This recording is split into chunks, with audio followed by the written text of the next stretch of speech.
Quiet, numbskulls. I'm broadcasting. All right, let's take it from the top again. Places. Action. Well, let's see. We have on the bags, we have who's on first, what's on second, I don't know is on third. That's what I want to find out. I say who's on first, what's on second, I don't know's on third. Are you the manager? Yes. You going to be the coach, too? Yes. And you know the fellow's name? Well, I should. Well, then who's on first? Yes. I mean the fellow's name. Who? The guy on first. Who? The first baseman. Who? The guy playing first. Who is on first? I'm asking you who's on first. That's the man's name. That's whose name? Yes. Well, go ahead and tell me. That's it. That's who? Yes. Join us for another voyage back in time on Classic Radio Rewind. From adventures to westerns, from comedy to sci-fi, this is your ticket to Theater of the Mind. Without any further ado, here's your host for Classic Radio Rewind, Barry Slinker. Hello again, everyone, and welcome to this week's edition of Classic Radio Rewind. I'm Barry Slinker. Classic Radio Rewind is brought to you each week by the WOTR Radio Network, bringing you the best in old-time radio 24 hours a day, 7 days a week. This week on Classic Radio Rewind, we'll hear from Suspense from 1949, but we'll kick things off this week with some laughs from the Aldrich Family starring Ezra Stone. Henry thinks that his sister is getting married, so he rents out her room. From October 7th, 1949, this is the Aldrich Family with the marriage mix-up. It's Classic Radio Rewind episode number 62 coming your way right now.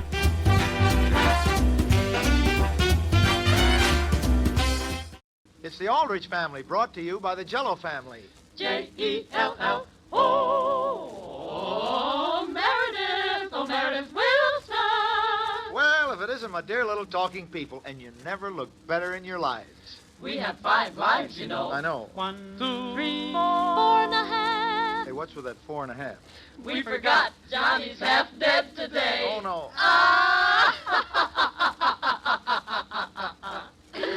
But those Jello flavors are plenty lively. And for another thing, you're about to hear your favorite program, the Aldrich Family. You bet your boots, Bub, love that Aldrich Family. Oh, you do? And oh, Meredith, we dearly love the Jello family. I don't wonder. Those smooth as cream Jello puddings with the 3 wonderful flavors. Vanilla, chocolate, and butterscotch. Jello tapioca puddings with 3 wonderful flavors, too. And the same big red letters on the box. And those big red letters spelled Jello, too. Jello, the world's most famous shimmering dessert. We could shimmer like Jello does, but we've only got 5 sets of vocal cords. Oh. Jello has 6 delicious flavors. Never mind. Now stop that. We can't shimmer like Jello unless you'll be lime. You want me to be lime? Well, okay, here we go with the Jello shimmer, and I'll be lime. Strawberry, raspberry, cherry, orange, lemon, lime. Oh, brother, what a ham. What was that? Jell. Oh, but you won't like Jello. Oh, no, not much. Oh, yeah. Not much. The Aldrich Family, based on characters originated by Clifford Goldsmith and starring Ezra Stone as Henry with Jackie Kelk as Homer. Henry Aldrich. Coming, Mother.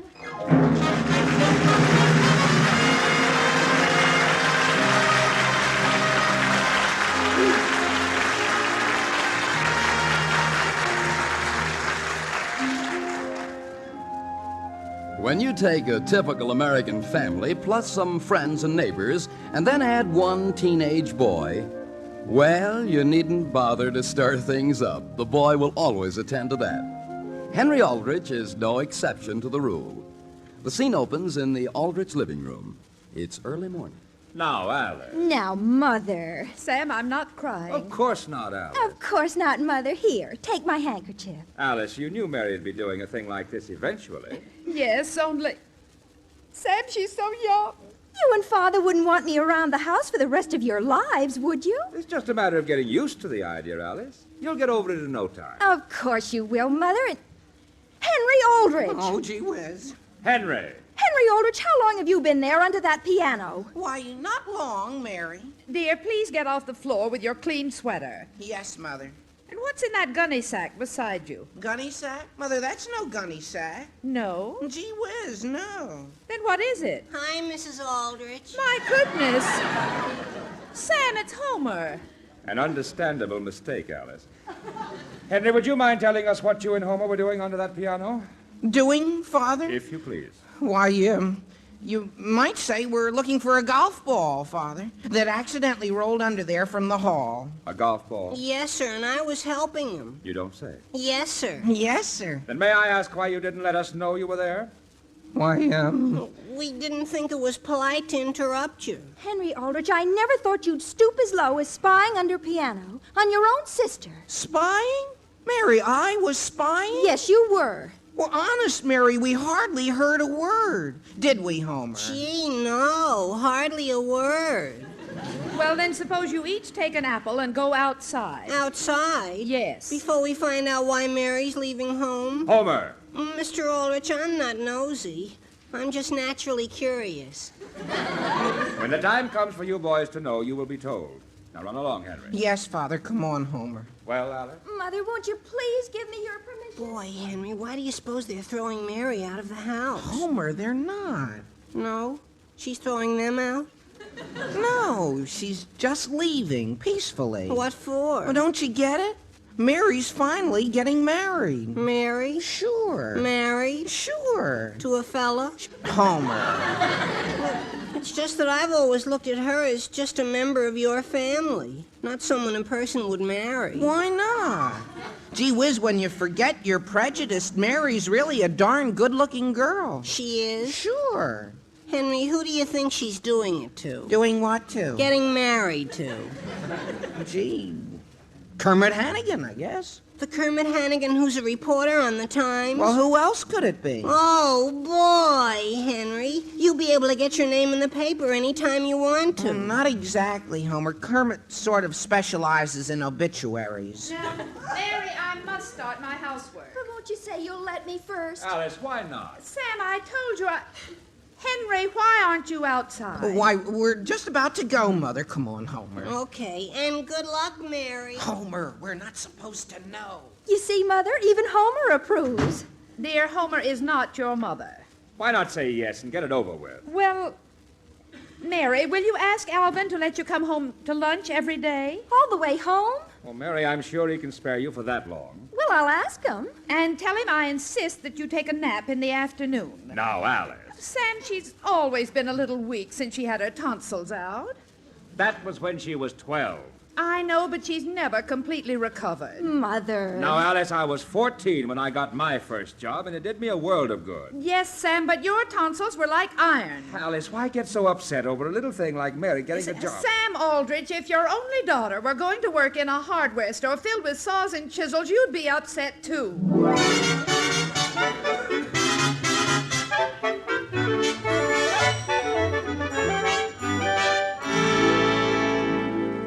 Here are your sodas, boys. Thanks, Mr. DeHaven. Now, what'll it be, Mrs. Kilmer? Gee whiz. Imagine. Poor little Mary getting married. Homer, what's so terrible about that? Gee whiz, all people have to get married sometime. Show me one person who isn't. Your Aunt Harriet. She's a rare case, Homer. Besides, she's going to marry Alvin Springer someday. The one who owns Springer's Hardware? Yeah. When? Someday. She better hurry if she's going to. Homer, she's not that old. She's just around 40. Sure, but we're around 40. Just around it, Homer. She's been that way for as long as I can remember. Well, 40's a good place to get stuck, I guess. Gee, you know, it's going to feel funny with Mary out of the house. Funny how? I don't know. I'll miss her. Gee, there's one swell kid, Mary. When I think of all the swell arguments we've had together, gee, there's one swell kid. Henry, you'll get over it. Sure, but just the same, every time I pass her empty room, I'll get a pain. Right here.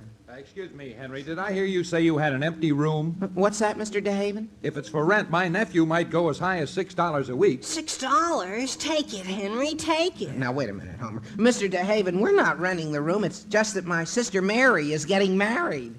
we think. You don't say. What's that, Mrs. Kilmer? Do you have this in the large economy size? Yes, I'll be right with you. Well, if you decide to rent that room, Henry, let me know. Gee, Henry, $6. Why did you turn him down? Because it's ridiculous, that's why. Well, what's ridiculous about it? You said yourself every time you pass her room, you'll get a pain. Right here. Sure, only what would my father say? Henry, he'll probably double your allowance if you bring in $6 extra a week. I don't know. And you might even get more than $6 if you throw in breakfast. Breakfast? Homer, my mother would never agree. Why not? What's one more stranger at breakfast? But that takes all the profit out of it. Henry, how much can 1 egg and 1 orange and 1 cup of coffee cost? 10 cents. 15 at the most. 20 tops. Suppose he wants 2 eggs. We'll put that in the contract. 1 egg or his rent goes up. Well, As a matter of fact, if we're getting 8 for breakfast, think of what we could get if we threw in dinner. Now listen, Homer. Henry, if your mother doesn't object to breakfast, why should she to dinner?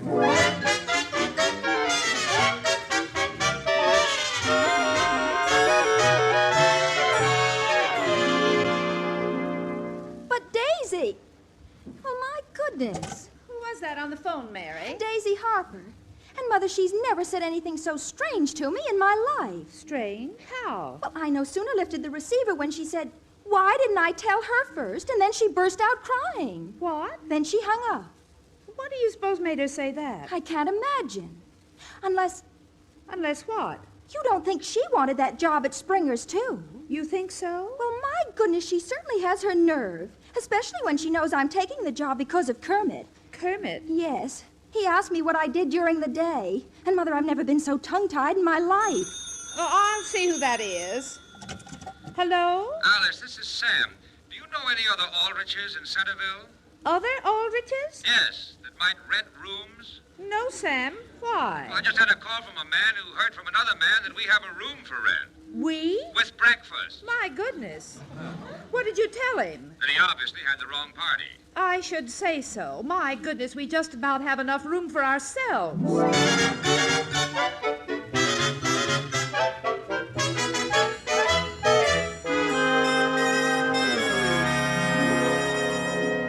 Can you hear me from under the car, Chester? Yeah, sure. Hand me that hammer. Gee, sure. I'll get it, Hen. I'll get it. Here, Chester. Oops.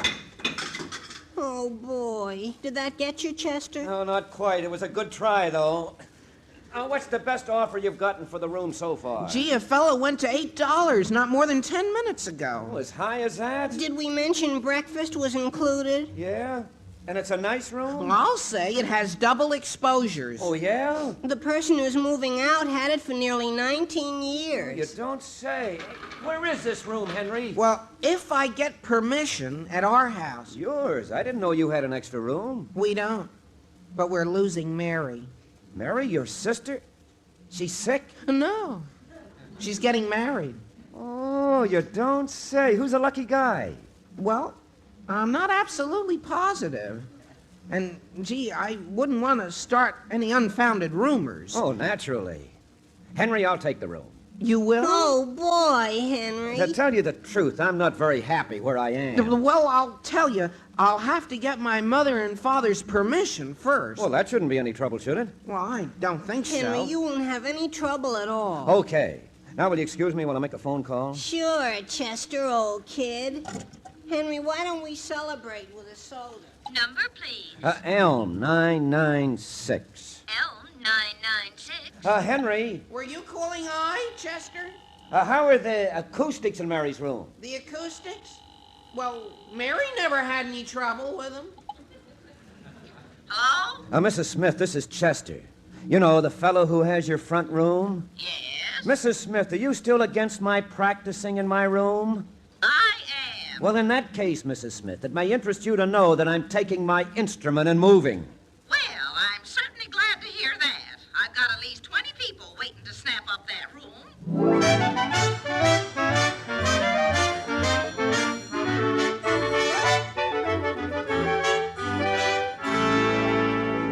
Mr. DeHaven, could I have a tube of toothpaste, please? Sure thing, Mary.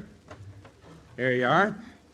I guess you're looking forward to the big day. My goodness, how did you hear about that? Oh, I heard. Congratulations. Thank you, Mr. DeHaven. You must be pretty excited. I am. It's my first. I assumed it was. Here's the money for the toothpaste. Thank you. Who's the lucky man? Aren't you nice? I wouldn't call him lucky exactly. I'm very inexperienced. But it's Alvin Springer. Who? Alvin Springer. The Alvin Springer that's... Who's... Alvin Springer? Yes. I've got to run along now. If you need any hardware, drop in. Yes. Yes, thank you. I will. Oh, gee whiz. Can't you watch where you...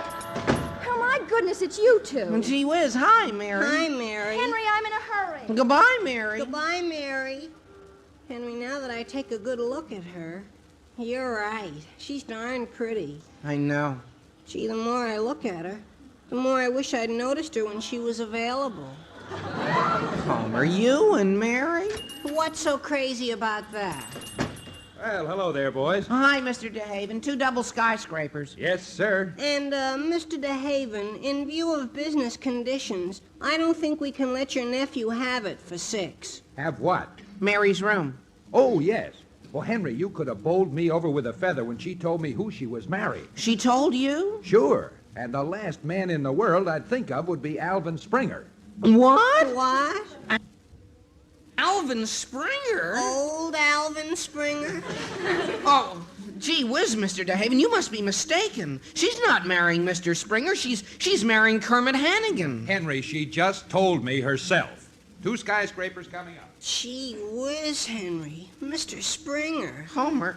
Of course, it has its good side. You'll never have to worry about nuts and bolts again. Homer, don't be ridiculous. Mr. DeHaven must have misunderstood Mary. In what way? Gee whiz, Mr. Springer's promised to my Aunt Harriet. Why would he marry Mary? Henry, tell me the truth. If you had your choice between Mary and your Aunt Harriet, which would you take?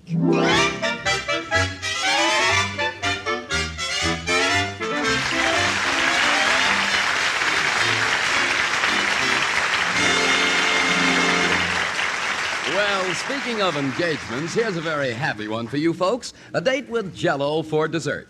Ever tried Jell-O flakes with grapefruit sections? Prepare a package of rich red raspberry Jell-O as usual, chill until firm, and then flake with fork into gay, shimmering Jell-O flakes.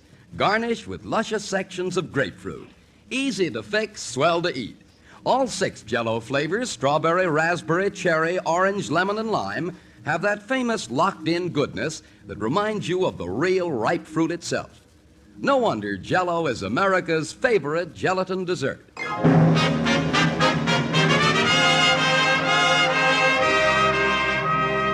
And now, getting back to the troubles of Henry Aldrich. Henry and Homer have unwittingly started a rumor that Mary is about to be married. But when the story returns to the boys, they're dumbfounded to learn that old Alvin Springer has entered the picture as Mary's prospective bridegroom. The scene opens in Alvin's hardware store. It is later that day. Hello there, Mr. Springer. Well, hello, Mary. I thought I'd stop by and tell you I can take the job. Well, that's fine. My goodness, I had a terrible time before they said yes. Why is everyone so against women working? Speaking of that, Mary. Yes, Mr. Springer? I hope you won't think I'm prying, but, well, once you start working here, you'll stay, won't you? My goodness, why shouldn't I? Well, I've been hearing a rumor that, you see, Mary, it takes time to train someone, and once I do, I want to be sure, you're not planning on getting married, are you? My goodness, no. Good. That is, my goodness, yes. Huh? I mean, naturally, I hope to marry someday. But the young man I have in mind feels he should work his way out of obituaries first. And you know how long a thing like that can take. Now, don't get the idea I'm against marriage.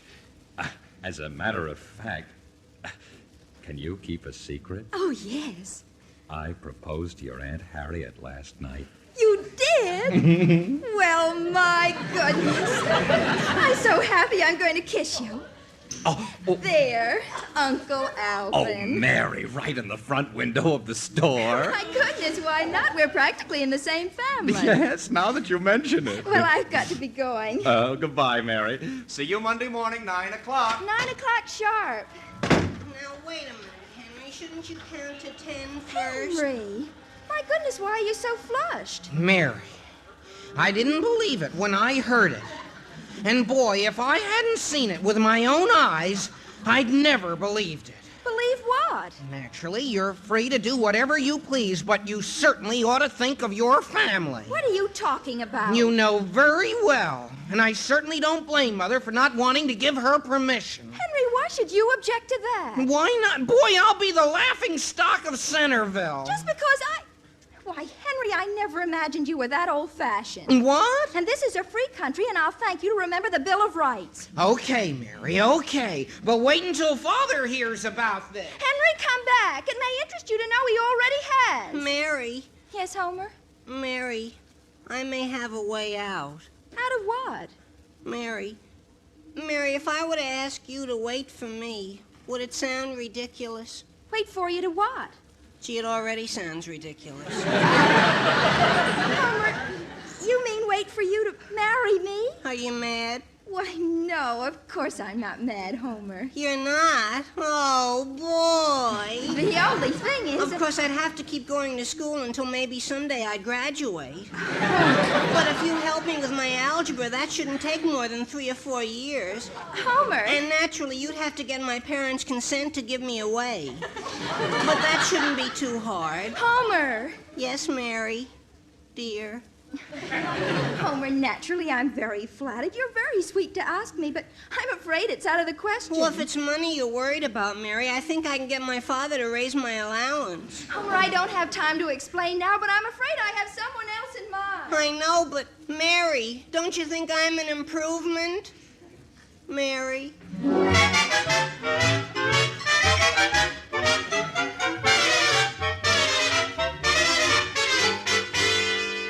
Now, Chester, control yourself. Control myself, Mr. Aldrich. Do you realize what your son's done to me? Mrs. Smith has already rented my room. I appreciate that, Chester. I've got my bags and my instrument case outside. Where am I going to put them? Instrument case? Mr. Aldrich, I'm afraid I'm going to have to insist that you find me someplace to live. But, Chester... And until then, there's just one thing I can do. What? Move in here. Here, in my office? I can sleep on the couch. No, Chester. And if we move the water cooler in here, I can shave by the window. Now, wait a minute. Father! Henry, come in here. Oh, boy, Father, do you know what's happened? No, but I know what's going to happen. You're going to march right out of here and not come back until you found Chester a room. Chester? Oh, gee whiz. Oh, you sure got me in a fine pickle, Henry. I know, but it wasn't definite. Henry, let's not waste time. March. But, Father... You heard him, Henry. And be sure the room's big enough for my glockenspiel.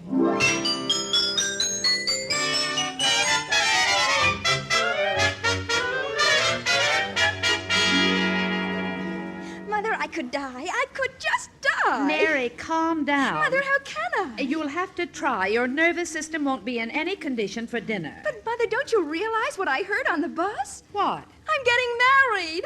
What? Isn't that wonderful? Dear, you mean just because you overheard some idle conversation on a bus, you're jumping to a conclusion like that? Mother, it was Mrs. Kilmer, and she's never wrong. Well, yes, but who is it? I don't know. Mrs. Kilmer got off the bus before I found out. Well, my goodness. Do you suppose those roses had anything to do with it? What roses? Well, that came for you a little while ago. From who? I don't know. There was no card with them.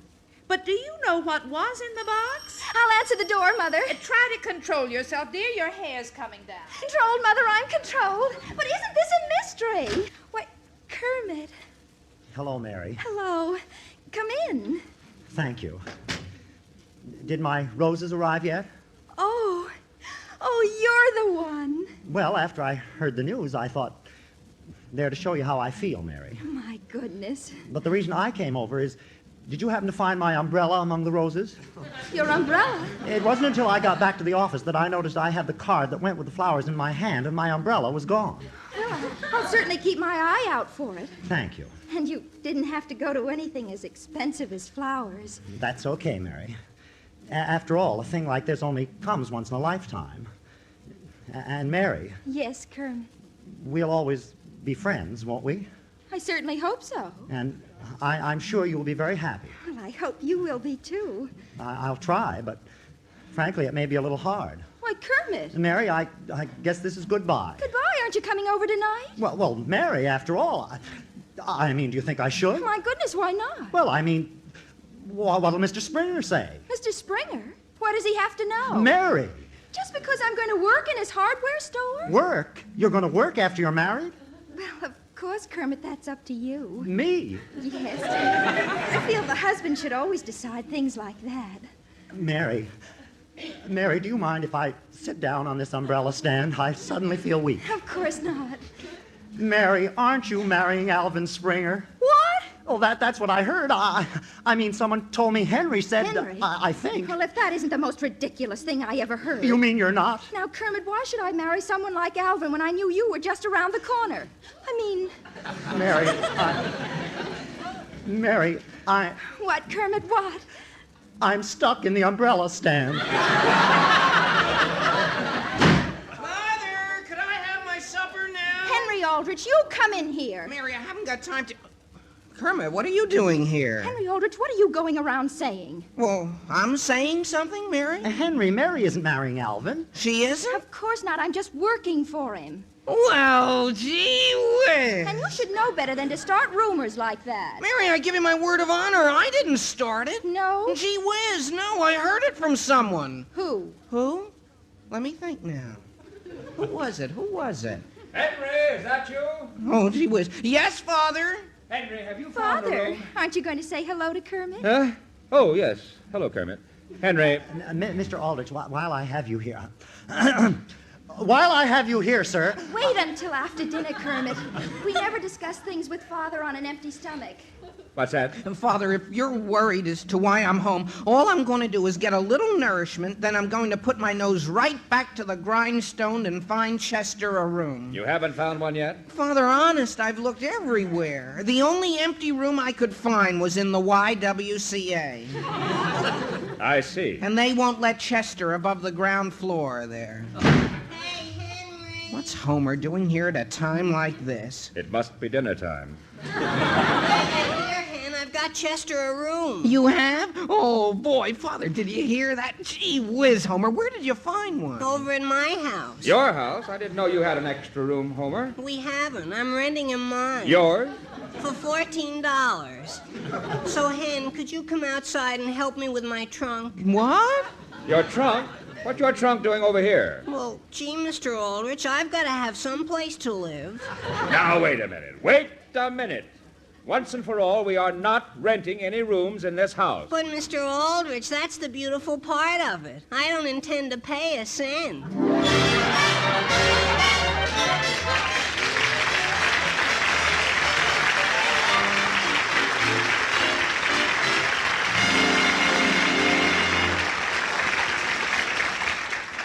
'Now listen, Homer.' Now listen, Henry. Say listen, boys. Can I get a word in here about a very important subject? Now listen. Well, sure, that's what most people do when there's talk of Jell-O tapioca puddings coming up. Jell-O tapioca puddings. A miracle of goodness, a marvel of speed. Now listen. Oh, you bet, while I tell about those three marvelous flavors. There's luscious, light, and delicate Jell-O vanilla tapioca, rich, candy-good Jell-O chocolate tapioca, and boy, oh boy, Jell-O orange coconut tapioca. Tangy, refreshing orange flavor with tropical coconut added.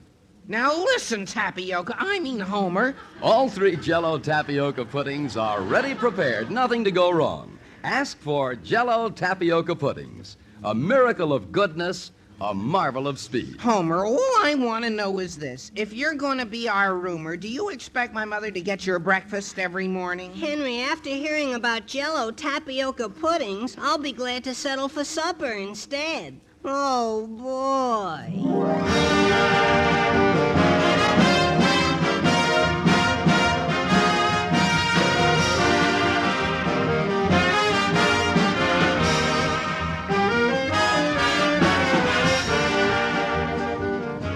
9 out of 10 forest fires are man-caused and therefore preventable. And it isn't always the other fellow. You yourself can be one of the guilty 9 who innocently enough start forest fires if you don't break matches in two after using, or crush out all cigarette, cigar, and pipe ashes, or drown all campfires, then stir and drown them again, or find out the law before using fire. Remember, you yourself can prevent forest fires.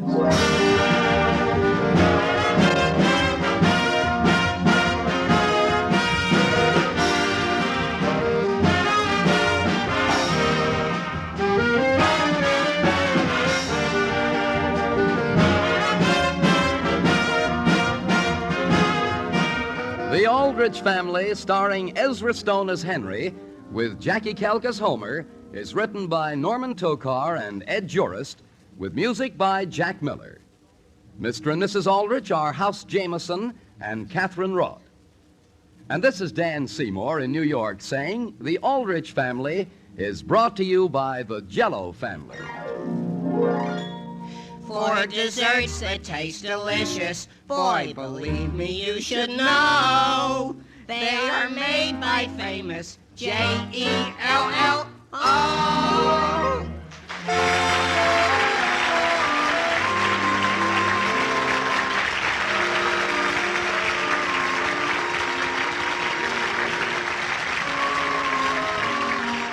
Listen again next Thursday, same time, same station, to another sparkling half hour with the Aldrich Family.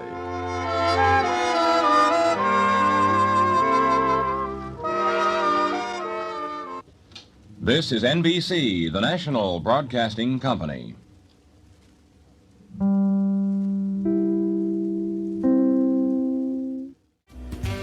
That was the Aldrich Family with Marriage Mix-Up as originally heard October 7th, 1949. Classic Radio Rewind continues with Suspense when we return right after these messages.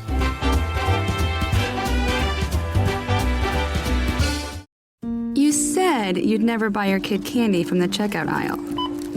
Or forget extra diapers. And never give in to a meltdown. You'd never lick your thumb to clean their face. Never let them have too much screen time. And never bribe them for just one more bite. You say you'd never let them out in public without their hair brushed. Never, ever become a minivan mom. And you'd never give them your phone for a quiet dinner. Calling boss work phone. So when you say you'd never leave your child in a hot car, no, it can happen.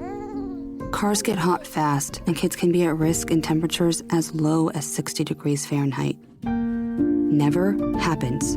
Before you leave the car, always stop, look, lock. Brought to you by NHTSA and the Ad Council. Hi, we're the Goo Goo Dolls. We're fortunate that we can give our daughters everything they need to grow and learn. But not every child can focus on classes and play dates. Nearly 13 million kids in the U.S. face hunger. That's 1 in 6. School lunch might be their only meal each day, and it's heartbreaking to imagine any child going to bed hungry. We're dreaming of a perfect day when kids can smile, play, and just be kids without worrying about where their next meal will come from. Feeding America is working to make that perfect day a reality. Each year, the Feeding America network of food banks rescues billions of pounds of good food that would have gone to waste. That food is given to families and children in need. Being a kid should be about doing things that make an ordinary day extraordinary. Learning to play an instrument, building a sandcastle, hosting tea parties. Hunger should never be an obstacle to growing up. You can help end childhood hunger in your community by visiting feedingamerica.org. Brought to you by Feeding America and the Ad Council. Out here, in the middle of all these acres, it can feel like you're the only person on Earth. And sometimes, that's how it feels when you're going through tough times. Stress builds up, you have trouble sleeping, maybe your mind is racing and you just don't feel like yourself. So what do? We get help. Lots of people are struggling with their mental health. It's more common than you think. The good news is, there are people in our community who are here for us when times are tough. Sometimes, just talking to someone can make all the difference in the world, so we don't feel so alone. One thing you can do is visit loveyourmindtoday.org for simple steps you can take to find the right solution for you. Whether it's hearing stories about what other people are going through or finding the resources we need to navigate the stresses in our lives. Visit loveyourmindtoday.org. That's loveyourmindtoday.org. Brought to you by the Huntsman Mental Health Institute and the Ad Council. Welcome back to Classic Radio Rewind. I'm Barry Slinker, and coming up next, we'll hear from Suspense, starring Lana Turner. An ex-private eye is asked to investigate her husband for murder. From December 15th, 1949, this is Suspense with Flame Blue Glove.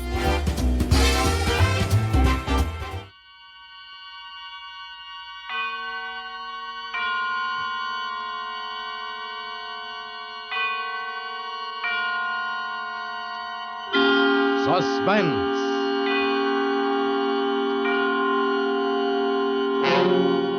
Autolite and its 96,000 dealers present Miss Lana Turner in The Flame Blue Glove, a transcribed suspense play produced and edited by William Spear.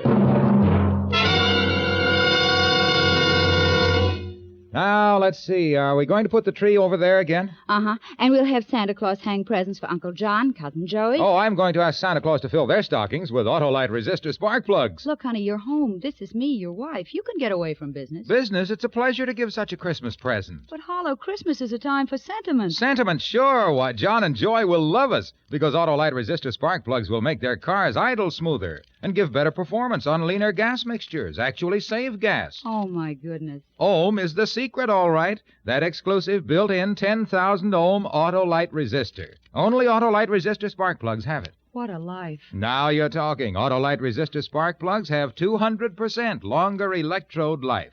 Cut down spark plug interference with radio and television, too. Why, Uncle John and Cousin Joy will say, just as I do, you're always right with Autolite. And now, with The Flame Blue Glove, and with the performance of Lana Turner, Autolite hopes once again to keep you in suspense.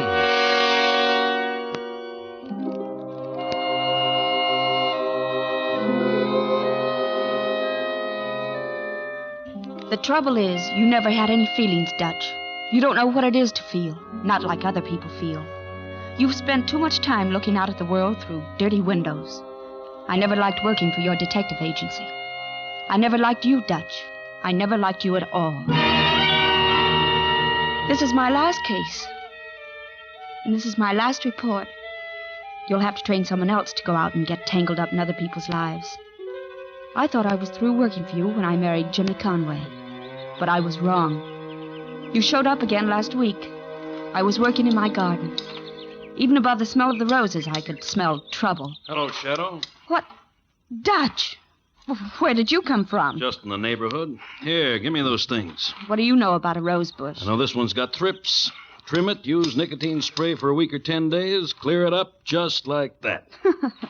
Death, taxes, and Dutch. You know everything. You haven't changed a bit. Same pipe, same awful tobacco. How's the detective business? I miss you, Shadow. You were the best operative I ever had. Oh, I'm flattered, Dutch. This gilded cage stuff okay? Gardens, clothes, car, time on your hands. You really like it? What do you think? Would you rather be a lady detective if you were me? Maybe. I don't know. You wouldn't be interested in working on a case, would you? I am now a happily married bride working on keeping her handsome husband. Besides, my license expired. Could fix that. This one's right up your alley, Shadow. You did the groundwork when you were with me. Sorry. I know the case was closed, but it's been nagging me. I still think it was murder. What case are you talking about? The Conway case. Mrs. Conway.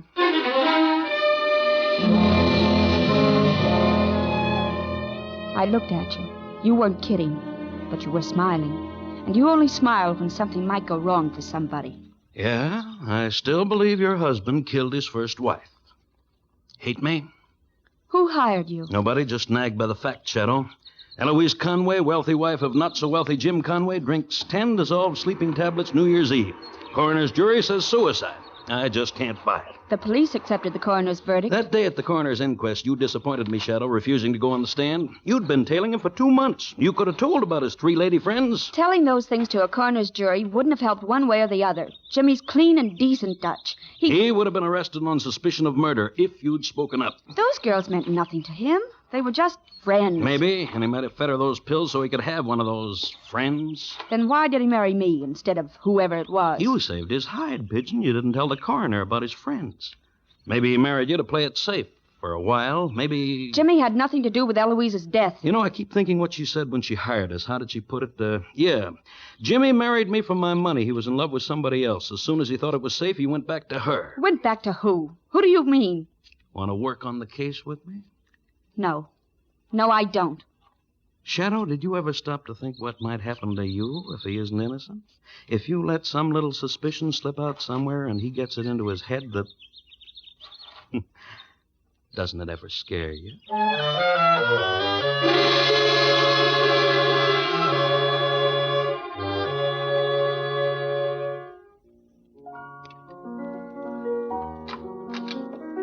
Song's just right, darling. Oh, Jimmy, you're home early. No, please. Keep playing. Did I ever tell you I love you? You wouldn't if you knew how really bad I am. But I love you. Well, you certainly know how bad I am. I'll bet there isn't a husband in the country married to the girl who tailed him all over town before she... Please, Jimmy. I'm sorry. We've kidded about this before. It's just that I've had a bad day, that's all. My fault.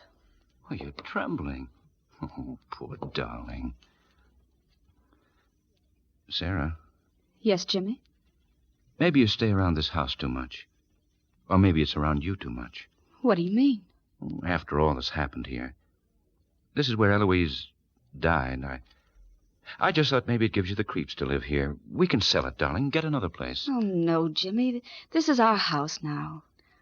I never was really jealous of Eloise. Well, there's nobody else. But, Jimmy, when Eloise did what she did, you had other friends? Now, Sarah. Were you in love with any of those girls? Kathy Dane, you used to sit around that nightclub listening to her sing. And Judy... Sarah, I never loved anyone. Not Kathy, not Judy, not Eloise, anyone. Until I met you. You believe that, don't you, Sarah? I want to, Jimmy. I want to so much.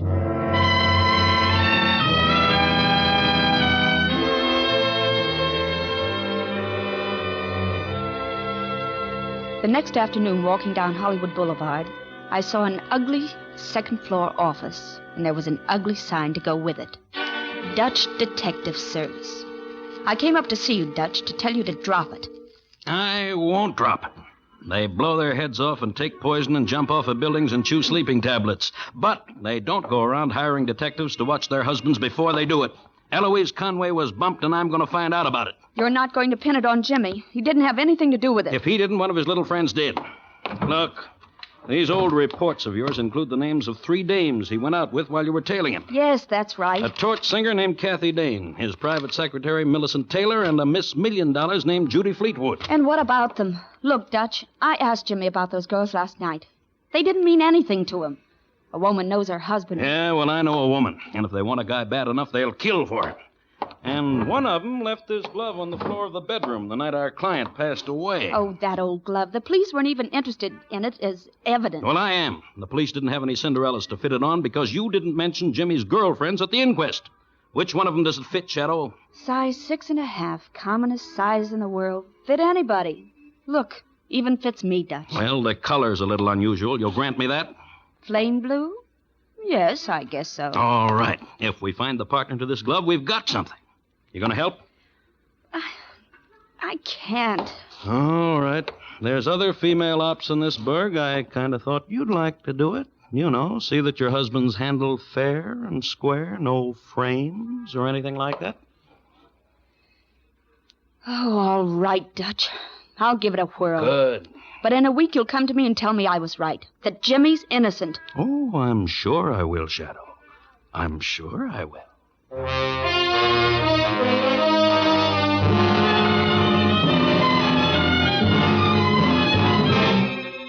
Autolite is bringing you Miss Lana Turner in The Flame Blue Glove, tonight's production in radio's outstanding theater of thrills, Suspense.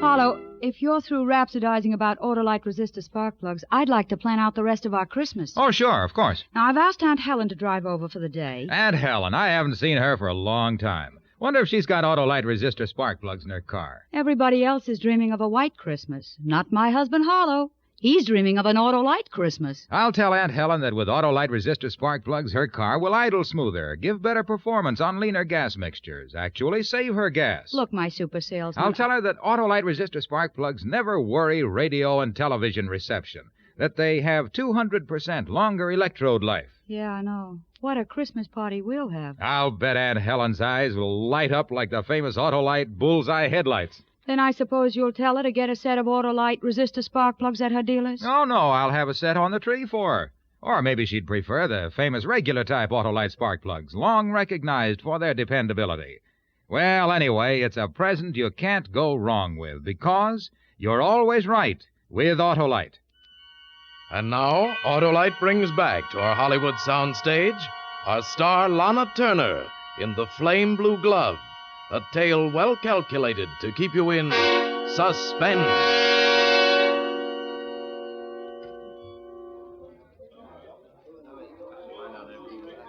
May I help you, please? I want to buy some gloves, a size 6.5. Certainly. Any particular shade in mind? Yes, blue. Blue? Yes, of course. Here's a lovely shade, hand-stitched. I was thinking of, well, more of a flame blue. Flame blue. Oh, I'm afraid... Oh, I do happen to have a pair. 6.5? Yes. Here you are. What about these? Yes, that's the pair. Exactly what I want. Oh, don't wrap them. I'll wear them. Lovely for cocktails. Yes, that's what I'm going to use them for.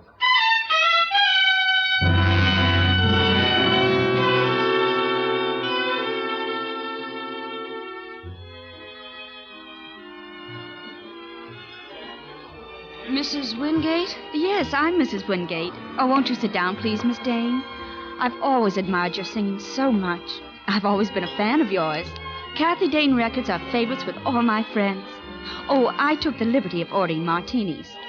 Well, thank you, Mrs. Wingate. I don't go on here for another half hour. Oh, I didn't come to hear you sing this time, Miss Dane. I came to ask you a favor. Oh? I want you to sing at a party I'm giving next month at my Bel Air home. Well, I'm flattered, but I'm afraid I couldn't possibly accept any private engagements. Oh, I wish you'd reconsider. It's such a special occasion for a very dear friend who's spoken of you. Oh, who? Jimmy Conway. Jimmy? Yes, he's my neighbor.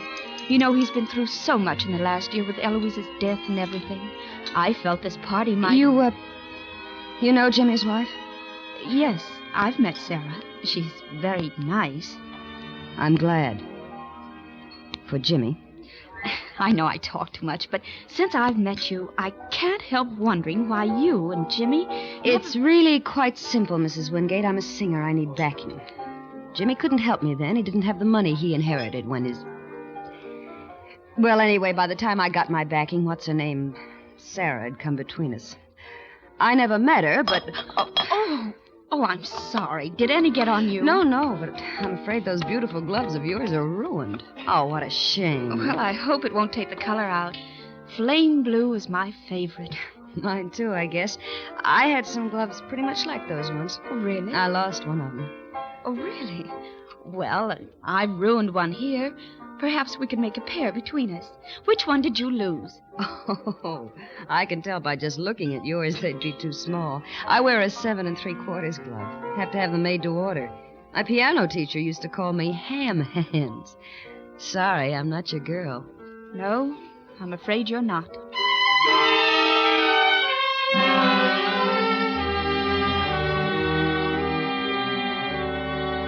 No, she wasn't, Dutch.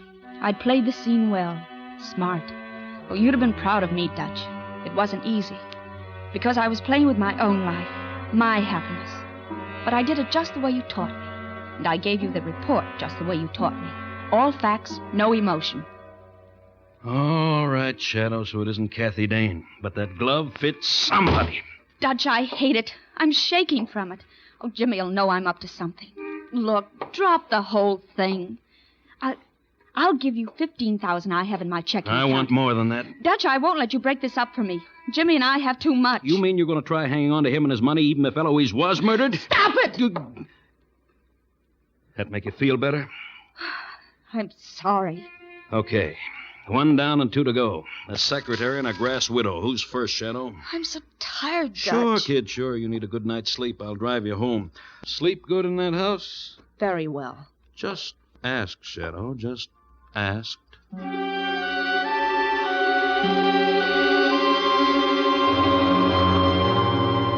You drove me home. I don't know what I was thinking to let you do it. When we got there, we spent an hour sitting in the car while you gave me all the details about Millicent Taylor again. She'd been Jimmy's secretary for 4 years. She'd been out of town at the time of Eloise's death. You wanted to know where. We said goodnight finally, and you drove off.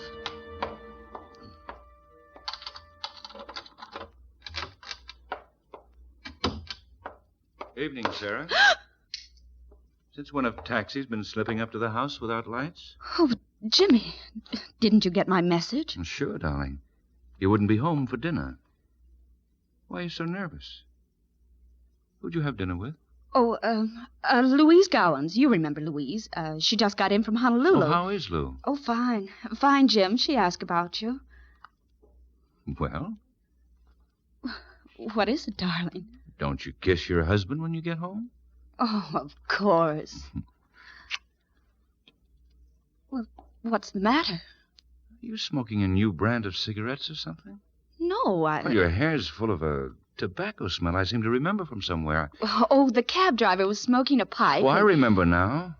That man you used to work for. He smoked an awful tobacco that I It's couldn't... just an old, cheap brand. So 2 people smoke it. Yes.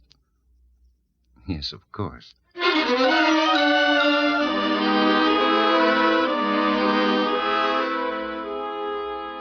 I was too clever for him, the way you taught me to be clever. And the next day, Dutch, I used everything you taught me. I had to. Because on my way back from Hollywood, I noticed that a gray coupe had turned with me off the boulevard. I noticed it because it looked exactly like my old car that I sold when I got married. And when it turned with me again at sunset and followed me out to Laurel, I knew that it was tailing me.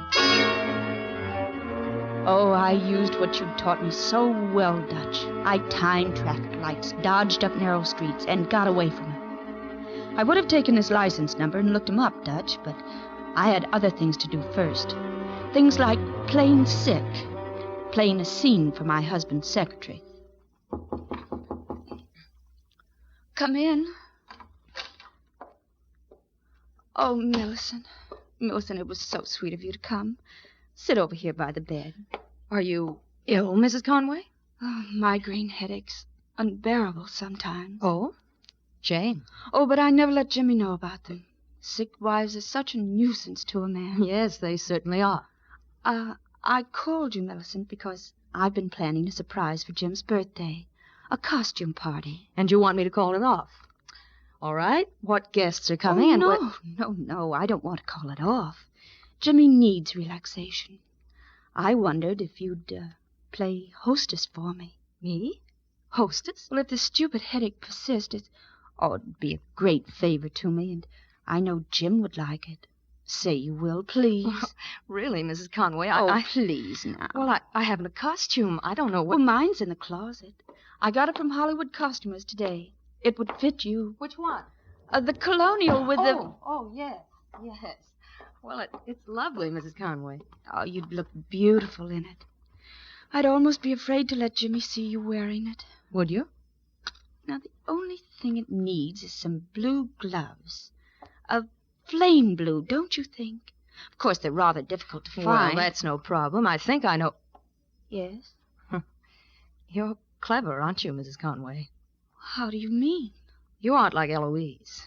Migraine headaches. She'd have called him away from work a couple of days to nurse her. She was that kind of wife.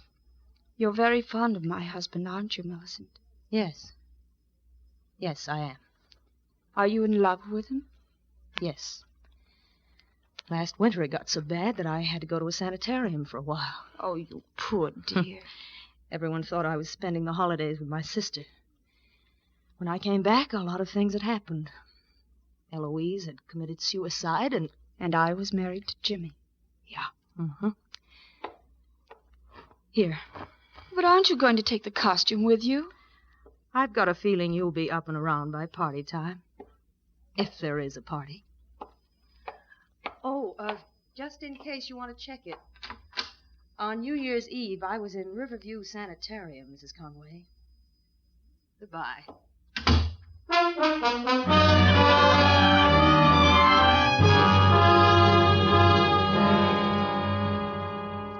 Just another secretary carrying a torch for a boss.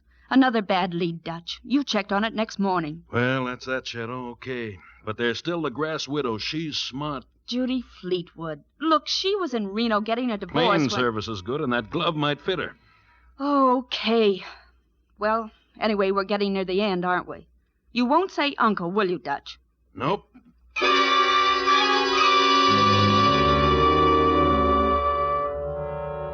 I drove over to Encino to Judy Fleetwood's ranch, a big rambling place that sprawled over several acres, complete with stables, swimming pool, and pictures. The one above the mantel was an oil of Judy herself, but a modest photograph on the desk below was the real eye-catcher. It was Jimmy. So you're Sarah Conway. Yes. Well, this is cozy. Sarah the winner. Judy the loser meet like two ladies and talk about the battle. What do you have? Oh, nothing, thank you. Oh, prim, too. Cheers, Toots. What are you doing here? Well, I'd like to have you over for dinner. Say, tomorrow night? I think that would be positively nostalgic. Want me to bring someone with me? If you wish, yes. Well, the guy across the road just left his wife. Shall I bring him along? Well, anyone you want. Yeah. You know what? I only wanted one guy, and you got him. Have a drink. This is quite an occasion, meeting you after seeing so much of you. After seeing so much of me? Sure. Last year, every time I was out with Jimmy, I'd see you lurking in the bushes somewhere. Where's your magnifying glass and bloodhounds? I didn't like doing it, Miss Fleetwood. It was a job. You made it pay off, honey. Oh, come off it. Tailing a man, getting the dope on his private life, then scaring him into marriage. That's a lie. It is it? The night Eloise died, I went to see her. You were with her the night she died? That's what I said. And she told me she was more scared of you than any of us. Oh, you're good, sister. You're real good. But you're not going to keep him. Do you hear me? It would have been me if you hadn't interfered.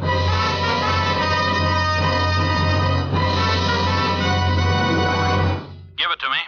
Dutch, Judy Fleetwood was there the night Eloise died. She told me so herself. That's how smart she is. Good. Anything else? Well, I didn't get a chance to find out about the glove. I got so I mad. found the glove, Shadow. What? Yeah, the other flame blue glove. Well, where'd you find it? Where every dame, even the smartest one, can lose a glove when she's driving a car, tucked down on the cushions. Oh, I see. Cost me a lot of time and money, Shadow, but I expect to get it back. Girl who owned that car got lots of money, loaded. Well, what happens now? We'll wind it up tonight, Shadow. You know that little house outside the gate to the Fleetwood dame's place? Yes? Meet you there at 9. Oh, I have to hang up. Goodbye, Mr. Dameron. Sarah, who are you talking with? Oh, just a friend. Jimmy, do you think I'm lying? 2 nights ago, you were having dinner with Louise Gowans. She'd just come in from Hawaii? Yes. Louise called me at the office today. She tried to get you at home. She told me she just got in today from New York. Well, Sarah? I hoped you wouldn't catch me, darling. Actually, I had to meet a man. Well, it was for your birthday. A surprise. It's hard to keep up with you sometimes, Sarah. Who do we know drives a gray coupe? I know you once owned one, but Well, I'm sure I don't know. Coming home twice now, I've seen him sitting in it. Seemed to be interested in our house. Thought he might be your doctor. My doctor? Oh, what are you talking about, Jimmy? Migraine headaches, darling. Oh. Millicent shouldn't have mentioned it. They're really nothing. It's funny. Eloise used to have migraines. Here. What are those? Take 2 of these. Put you right to sleep. I don't want you to suffer anymore.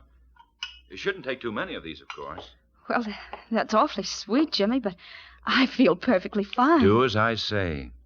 Here, take them. But Jimmy, dear... All right. Now, go on up to bed. Sarah, I'm sorry I found out about my birthday surprise. Yes, darling. I'll have to plan a surprise for you someday, won't I?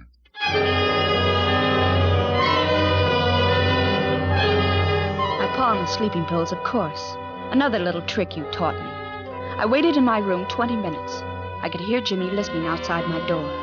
Then I quietly dialed the operator and told her my phone seemed to be out of order and asked her to call me back.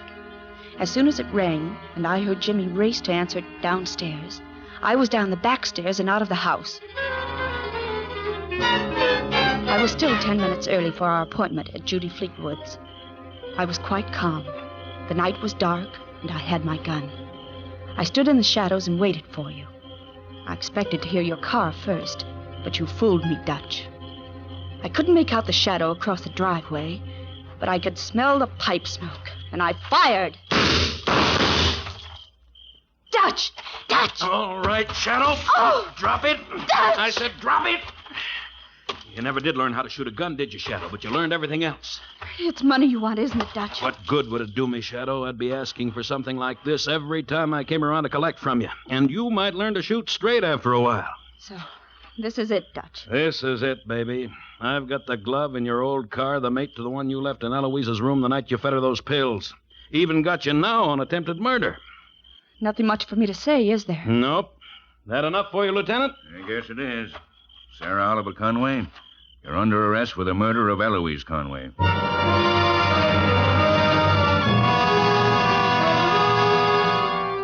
Jimmy came to see me today. He said you phoned him yesterday and told him I would attempt to kill you because you were closing in on me for Eloise's murder.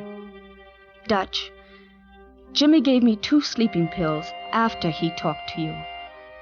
He was trying to keep me from doing anything until he could think of some way out of all this. But you wouldn't understand what that means to me, I guess. You never loved anybody, Dutch.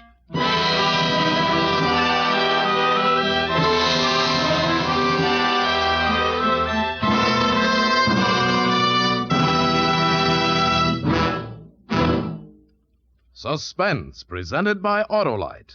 Tonight's star, Lana Turner. Well, Harlow, with all your talk about Autolite resistor spark plugs, I still love you. Ah, you're a swell wife. 1 in a million. Just like Autolite, resistor spark plugs are one of more than 400 products made by Autolite for cars, trucks, planes, and boats in 28 plants coast to coast.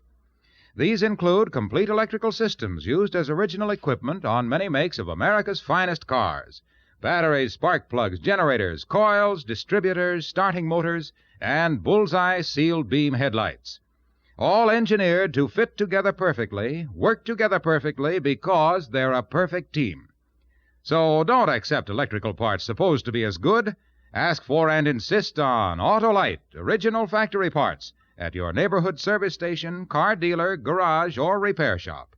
Remember, you're always right with Autolite.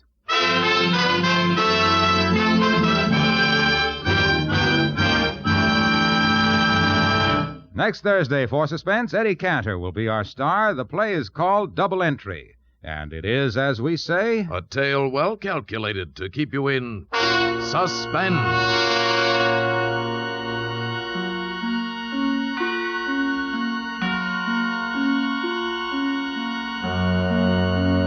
Tonight's transcribed suspense play was produced and edited by William Spear and directed by Norman MacDonald. Music for Suspense is composed by Lucien Morawek and conducted by Lud Gluskin. The Flame Blue Glove is an original radio play by Lois Eby and John C. Fleming, adapted for Suspense by E. Jack Newman. Lana Turner appeared by arrangement with Metro-Goldwyn-Mayer, producers of Dore Sherry's Battleground, starring Van Johnson, John Hodiak, Ricardo Montalban, and George Murphy. For the second consecutive year, Lana Turner has been named the most popular star by the readers of Modern Screen magazine in its motion picture popularity poll. In the coming weeks, you will hear such stars as Ida Lupino, Danny Kaye, and Ozzie and Harriet Nelson. And don't forget, next Thursday, same time, Autolite will present Suspense, starring Eddie Cantor.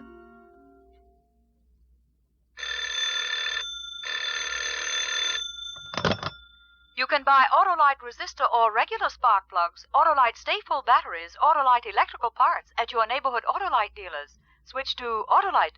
Good night. Friends, once again, the Salvation Army is busy bringing new hope and cheer to many less fortunate than ourselves. Help where you can. Help the Salvation Army help others. This is CBS, the Columbia Broadcasting System.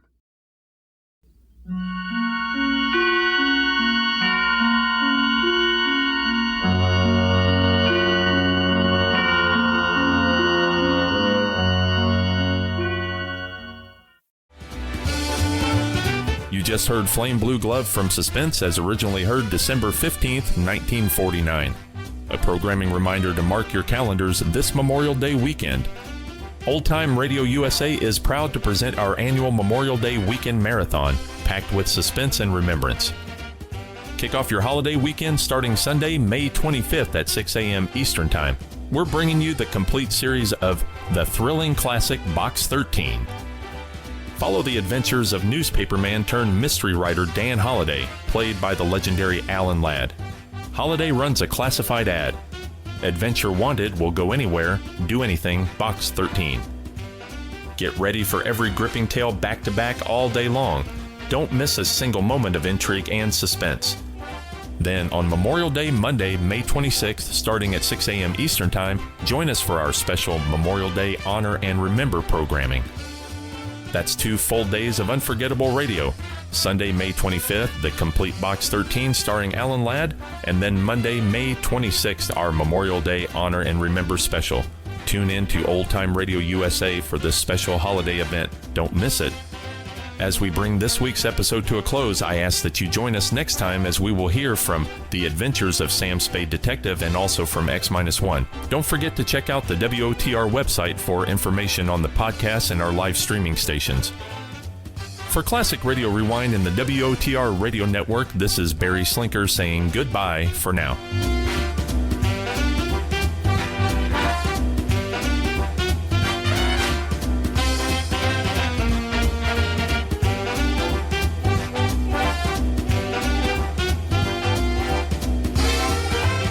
Classic Radio Rewind is a production of the WOTR Radio Network.